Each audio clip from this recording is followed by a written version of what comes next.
Good evening, my students. Very simple formula I have brought upon today. बहुत सीधी सी बात. किसी ने मुझसे कहा था कि टेंसेस में कोई फार्मूला होता है क्या? तो एक दिन मैंने फार्मूला की बात की थी कि आप कहाँ तक फार्मूले याद रखेंगे, लेकिन आज मैं उसका इंडिकेशन दे रहा हूँ आपको. आखिरी है ये दो type of future tenses, future perfect and future perfect continuous. Let me begin with their definition. Definition में ही डिफरेंस है, सर्टेन पीरियड ऑफ टाइम है, certain future time. Future perfect tense, its verb indicates the completion of an action by a certain period of time in future. भविष्य में किसी निश्चित समय पर जाकर एक एक्शन खत्म हो जाएगी. Let me repeat this definition. Future perfect tense, its verb indicates the completion of an action by certain future time. निश्चित भविष्य के समय में. अब देखिएगा यहाँ पर एग्जाम्पल देते हैं. इसको फ्यूचर को, फ्यूचर परफेक्ट को अंडरलाइन किया है मैंने, सिर्फ अंडरलाइन किया परफेक्ट को. तो परफेक्ट का ये फॉर्म है I shall have written my exercise by that time. उस समय तक मैंने अपनी एक्सरसाइज लिख ली होगी. आई शैल हैव रिटन, मैं लिख चुका होऊंगा या मैंने लिख ली होगी. The completion of an action by certain future time. I shall have written my exercise by that time. उस समय तक मैंने अपनी एक्सरसाइज लिख ली होगी, लिख चुका हूँगा. Second example, before you go to meet him, इससे पहले कि तुम उसे मिलने जाओगे, he will have left the place. उसने वो जगह छोड़ दी होगी या वो जगह छोड़ चुका होगा. राइट, यहाँ ग्रीन अंडरलाइन पर ध्यान दीजिएगा. 1 2 3. अब इस ग्रीन के साथ, क्योंकि परफेक्ट को मैंने ग्रीन से लिया है, इसलिए अब सेकंड आई है फ्यूचर टेंस में फ्यूचर परफेक्ट कंटिन्यूअस लास्ट है. आखिरी सब टाइप है फ्यूचर टेंस का, फ्यूचर परफेक्ट कंटिन्यूअस. इसमें दो कलर दिए हुए हैं, इधर का परफेक्ट वो तो यहाँ पर आएगा ही, कंटिन्यूअस का एक अलग एडिटिव आ जाएगा. वो एडिटिव क्या है देखिए. फ्यूचर परफेक्ट कंटिन्यूअस की let's look at the definition first. Indicates an action being in progress. एक एक्शन जो प्रोग्रेस में है अभी.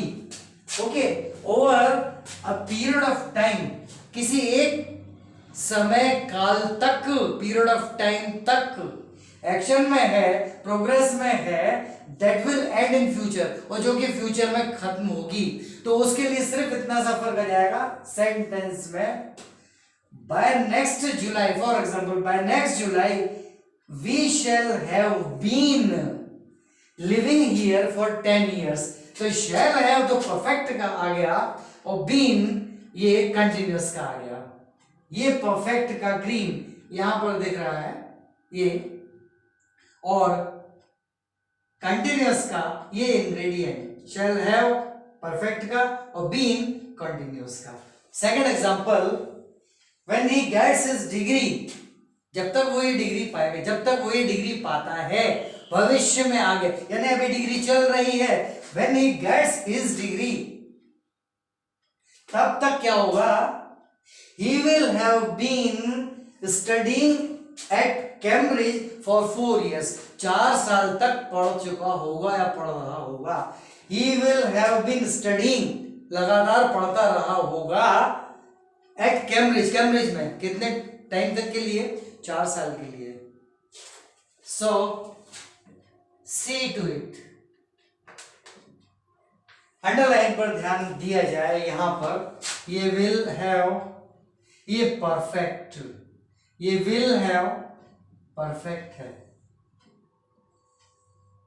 एंड बीन ये कंटिन्यूअस का एलिमेंट है. ये परफेक्ट का एलिमेंट है, ये कंटिन्यूअस का एलिमेंट है. यहां पर फ्यूचर पर कोई अंडरलाइन नहीं है, परफेक्ट पर अंडरलाइन है.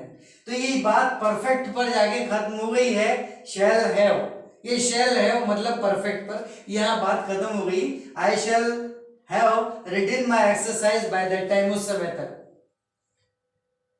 मैंने कर ली होगी, लेकिन यहाँ पर वो कंटिन्यूड है, अभी ऐसी कंडीशन है कि उसकी स्टडी अभी कंटिन्यूड है और डिग्री मिलने तक 4 साल टोटल जब तक नहीं हो जाएंगे उसकी स्टडी वहां कंटिन्यू रहेगी।